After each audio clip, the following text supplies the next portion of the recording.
good afternoon. Ooh, and welcome to the Digital Weather Desk. I'm Jared Floyd, and I'm having camera issues. Let's get that fixed and squared away. Oh boy. Hang on just a second.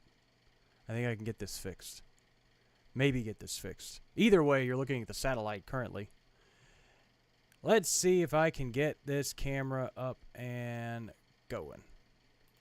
Do that. And then this. Hey! All right. I closed the application that runs the camera. Can't do that. It won't work. Welcome to the Digital Weather Desk, powered by Century Next Bank. I'm Jared Floyd.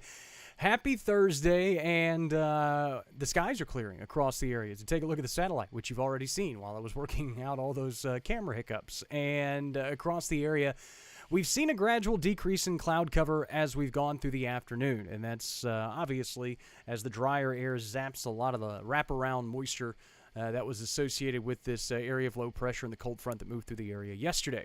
Had some spotty showers across far southeastern Arkansas and western Mississippi earlier today. Still a spotty speck here or there on radar, but again, most of that's probably not reaching the ground at this point. Check the updated drought monitor. I know you're probably thinking, well, Jared, it didn't change much. Well, you're right, it didn't. But it also is important to take into account that most of yesterday's rainfall was not factored into the drought monitor. It usually kind of stops at a certain point in the day on Wednesday, and it's like, all right, that's enough. We've got to build this drought monitor, and then it's put out the next day. So it doesn't take into account a lot of the rainfall that we did see across southeastern Arkansas. All that said, still severe drought conditions across portions of southeastern Arkansas, moderate drought conditions across the Mississippi Valley, and then another kind of bullseye area out over northern sections of Columbia County and southwestern Ouachita County, and then abnormally dry everywhere else. I would expect that to change a little bit next week. Check of the last 30 days of rainfall, and where we had quite a few issues in terms of some hiccups and some deficits in southeastern Arkansas. We've made up for those, and the vast majority of our area now working with a surplus rain-wise over the last 30 days. A look at the Ouachita River at Camden, and if you didn't join us for the midday, I did make mention the fact that the river did climb about 4 or 5 feet in Camden with the rainfall that we saw yesterday. The slow rises will continue, and the river is expected to crest at a little over 10.5 feet at some point tomorrow, and then a slow fall after that. And all of the other river reactions, if you will, to the rainfall were also pretty subtle. Again, if you joined us midday, the river levels across the region were quite low, so they can tolerate some rain without a whole lot of headaches.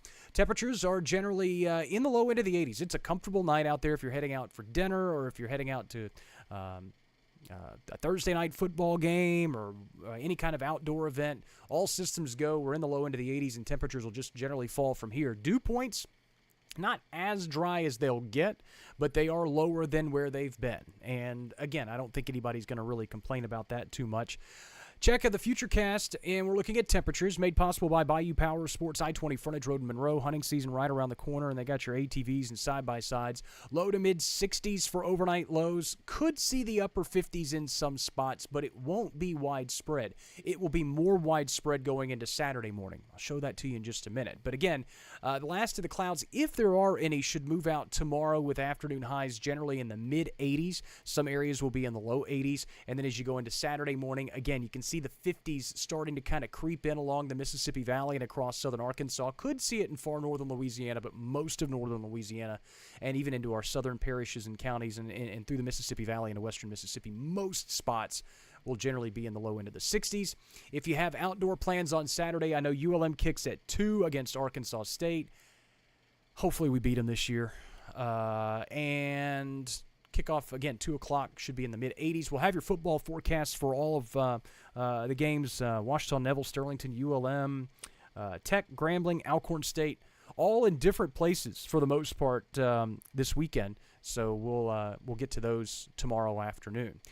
A check of visibility, and this may be our only kind of headache as we get into the morning hours tomorrow. And again, Futurecast is kind of pinpointing it across southern Arkansas and far northwestern Louisiana.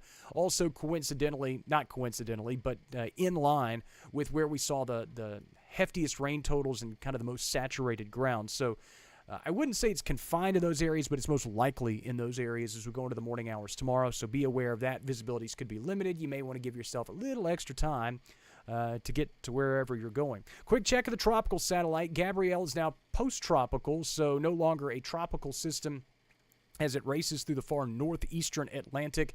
But we do have Umberto, and I would expect to see a new tropical system behind it. I hate naming storms, and a lot of people do this. They'll go, that's going to be Imelda. I hate when people do that. It's just a pet peeve. It's nothing other than that. But what if there's another system that bubbles up really quickly right before it, and then that becomes Imelda? It's not likely. It's probably not going to happen. But what if it happens? So again, it's just an area that we're watching. And that's the thing off to the left, the big blob off to the left, out over Hispaniola and the Turks and Caicos and Puerto Rico and some of those areas. Bahamas will have to keep an eye on that storm. And Umberto is right smack dab in the middle. 4 o'clock advisory has maximum sustained winds at 60 miles per hour. It is still moving rather slowly off to the northwest. It's expected to make a westerly turn and continue slowly through the upcoming weekend, where it will likely become a major hurricane and then eventually make that northwesterly turn. Slightly less favorable environment, maybe encountering some shear by early next week, but still likely to be a hurricane as it approaches the mid-Atlantic coastline. Again, I'm not saying that we're going to see a mid-Atlantic landfall, but some rip currents and things of that nature could be an issue for vacationers if you are vacationing at the end of September in the mid-Atlantic states. Doesn't seem like a lot of folks would be doing that. School's ongoing, but if you are, or if you're going there for business, whatever, just be aware of that. Lows tonight, mid-60s. Gradual clearing continues, but the patchy fog will move in overnight. Rain chances generally drop to 0. Daytime highs tomorrow in the mid-80s. The sunshine returning, but lower humidity values. So while it will be warm, it will still be quite tolerable. And the weekend bodes very similar. Again, keep an eye out for the fog potential as we go into the day on Friday, and then upper 80s for highs Saturday, Sunday, and near 90 early parts of next week with morning lows in the low to mid-60s. Not a lot in the way of rain chances over the next 7 days. A reminder that the Digital Weather Desk, powered by Century Next Bank, is a digital weather platform that is made 100% free to you by the local businesses that you see there on your screen. If your local business is interested in partnering with us, you can email me at jared@digitalweatherdesk.com. You play your simple role by following us on your favorite social media platforms, like, comment, and share when needed on our weather content, and then support our business partners if you can, when you can. And you stick around for all the camera hiccups that are along the way. That's the first one I've had in a while. There will be more along the way as well. May, good evening. Thanks so much for joining us. That wraps us up for this evening. I really don't expect to have to bring any additional updates to you. I'll keep an eye on the fog. You should keep an eye on it as well as you get ready to start the day tomorrow. Tomorrow I'll join you first thing in the morning. We'll look at visibilities and what we're expecting going into the weekend. Obviously, midday we'll do something very similar as we look even deeper into the weekend. We'll have your football forecast in the afternoon. Too long didn't read late in the morning. And then another forecast late tomorrow evening. So, again, kind of set us up for what should be a very nice weekend. Thanks for stopping by the Digital Weather Desk, powered by Century Next Bank. I'm